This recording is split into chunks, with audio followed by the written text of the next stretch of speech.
In 1449, a wrapped package was pulled across a sliding iron rope suspended high above the deep, jagged gorge of Scotland's River Lugar. The contents of that parcel triggered a private war that nearly exterminated a 400-year-old dynasty. The targets were the Colvilles of Ochiltree. While many associate Scottish power with Highland clans, this family operated as lowland political brokers who functioned through administrative offices and feudal service. They fought under a specific heraldic crest, a silver deer head cleanly severed at the neck. Beneath it, they carried a battle motto reflecting the trauma of the era, Oublier ne puis, meaning I cannot forget. What specific disaster forced a family defined by this vow of vengeance to eventually erase their own motto? The lineage began in 11th century Normandy, France. The name Colville is either a reference to a Viking farmstead, the village of Koli, or the Old French for a castle on the hill. Gilbert de Colleville accompanied William the Conqueror in 1066. Though Gilbert died at the Battle of Hastings, his family secured 22,000 acres in Devonshire before moving north into Scotland during the reign of David I. They secured their status by acting as human collateral for the state. In 1174, Philip de Colleville was traded to the English under the Treaty of Falaise to guarantee the release of the captured Scottish king. These early Colvilles grew their influence by embedding themselves as essential military and diplomatic assets to the crown. By the late 13th century, the family's survival relied on the strategic maneuvers of Eustace de Colville. She managed the family's assets with the cold calculation of a modern executive. Eustace married an exceptionally wealthy older knight, Sir Reginald Cheyne, and upon his death around 1291, she successfully consolidated his vast personal riches and land holdings. She then used this capital to secure regional support, granting the church and lands of Ochiltree to the monks of Melrose Abbey to cement the family's standing in Ayrshire. Through these strategic marriages and ecclesiastical grants, the family converted liquid wealth into permanent regional influence across the lowlands, but local expansion created friction with rival families.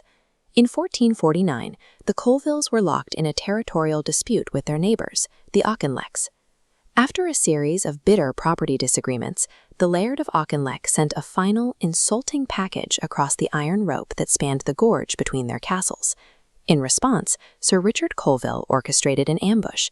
He trapped the Laird's party on a quiet road, slaughtering the Laird and his retainers. This act proved to be a catastrophic error.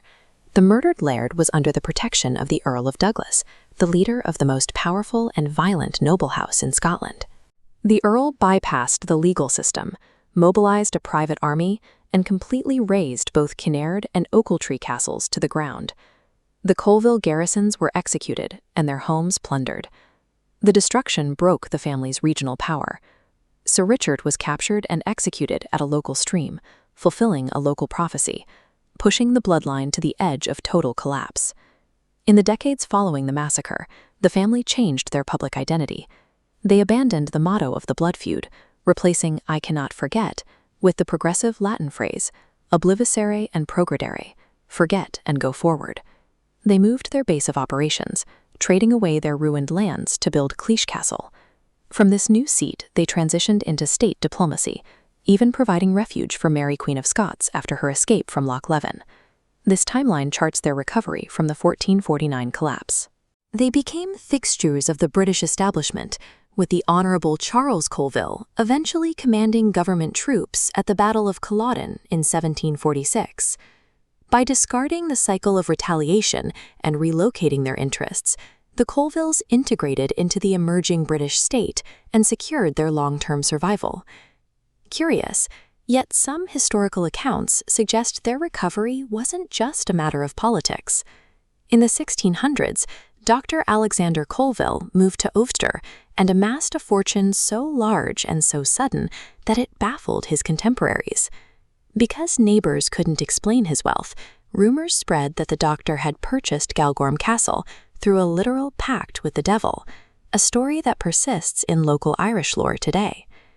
It invites a closer look at our own family histories. What hidden conflicts or quiet alliances are obscured by the surnames and crests we inherit?